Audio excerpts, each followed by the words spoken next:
Salut Deep Investor, aujourd'hui vidéo mise à jour sur le Bitcoin et l'Ethereum. On va voir un peu où on en est suite à la forte baisse qu'on a eue. Allez, c'est parti pour la vidéo.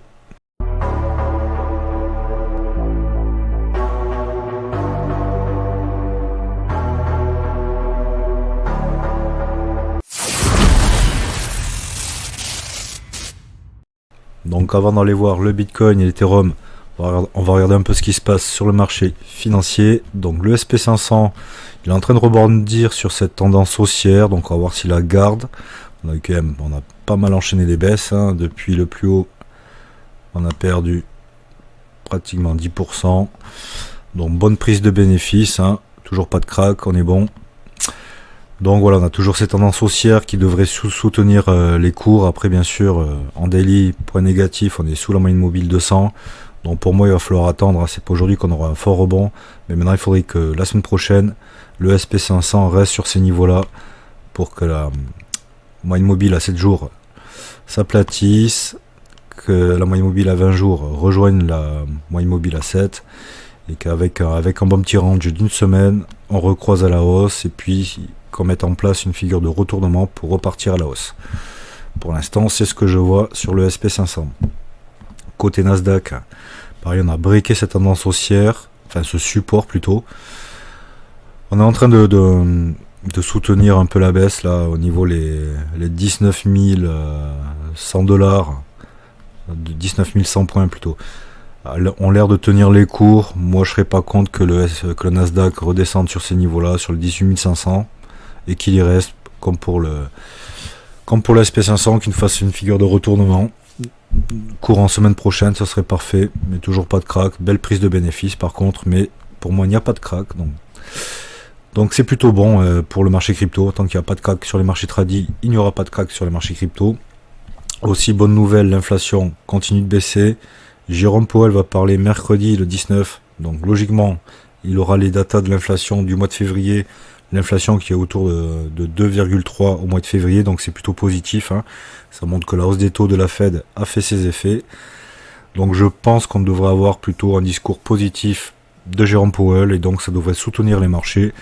Et donc on serait à l'instant T, voilà, on arrive sur la fin de la baisse. On est vendredi, semaine prochaine on latéralise, on baisse peut-être un peu. Mais je pense qu'on va commencer à faire des figures de latéralisation pour inverser la tendance baissière qu'on a depuis ces deux dernières semaines. Donc maintenant, on va aller voir aussi quand même. Le dollar américain est toujours baissier, lui, donc ça c'est un point très positif. Un petit rebond, mais tu vois bien que la tendance est baissière, on est sous les 104, donc c'est parfait. Il y a potentiellement un petit rebond, parce que tu vois que le RSI est en survente, donc bon. Nous verrons bien, il y aura un petit rebond, mais la tendance est baissière sur le dollar américain, donc c'est plutôt positif pour le marché traditionnel et pour les cryptos. Et bien sûr, ça sera l'annonce de Jérôme Powell lorsqu'il va dire « je baisse les taux », qui va encore plus affaiblir le dollar et donc la mener vers les 100. Et là, logiquement, le secteur crypto repartira fortement à la hausse. Alors, côté Bitcoin, on a bien comblé le gap CME qu'on avait laissé sur ces niveaux-là, qui nous avait permis de faire le méga pump. Donc ça, c'est un bon point positif. Deuxième point positif, on est en train de mettre une divergence haussière sur le RSI. Tu as les cours qui baissent et le RSI qui monte. Si tu veux suivre les dernières tendances des marchés et découvrir des astuces pour investir intelligemment, abonne-toi dès maintenant à la chaîne Deep Invest, la chaîne dédiée à l'univers de la finance et de la crypto. Et n'oublie pas de consulter les liens dans la description pour avoir accès à encore plus de contenus exclusifs. Donc ça, c'est plutôt positif.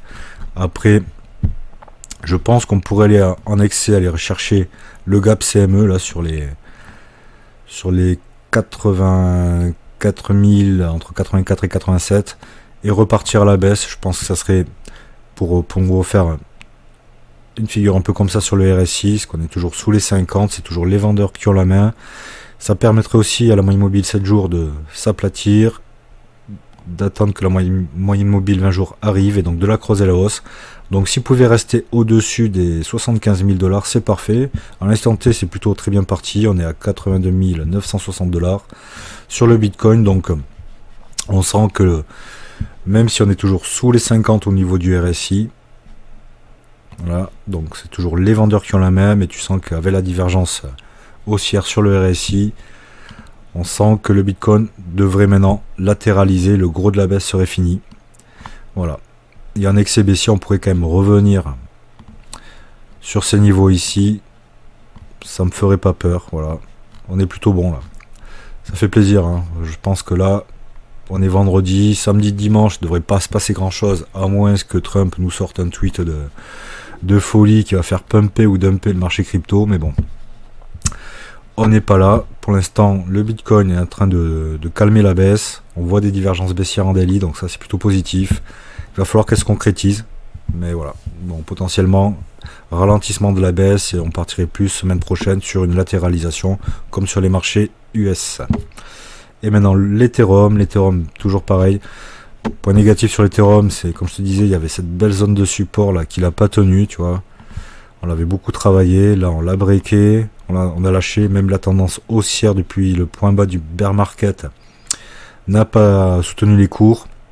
Donc j'ai noté une zone intermédiaire avant la zone du point bas bear market. Cette zone là, donc il a l'air de vouloir rebondir.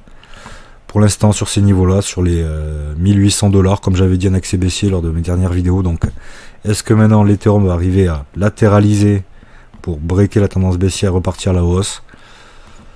Pareil, l'Ethereum au niveau du RSI en daily, il y aurait peut-être un petit début de divergence haussière. Tu vois que les cours ont pas mal baissé, et là tu vois que le RSI monte. Donc pareil pour l'Ethereum, il y a une petite divergence haussière qui se met en place en daily. Donc le plus probable c'est peut-être un excès haussier on pourrait remonter sur les 2200 $, là, essayer de retester cette grosse zone de support qui devient un peu résistance, repartir un peu à la baisse pour latéraliser toute la semaine prochaine et breaker enfin cette tendance baissière qui nous tient depuis les 4000 $. Ça serait pas mal au fond. Donc voilà, faut être patient, mais potentiellement on arrive sur le point bas de la baisse. Voilà, ça sera confirmé la semaine prochaine, notamment avec le discours de Jerome Powell, mais c'est plutôt bien parti dans ce sens-là. Voilà, c'était la petite mise à jour crypto du jour. Si tu as aimé la vidéo, pense t'abonner et je te dis ciao.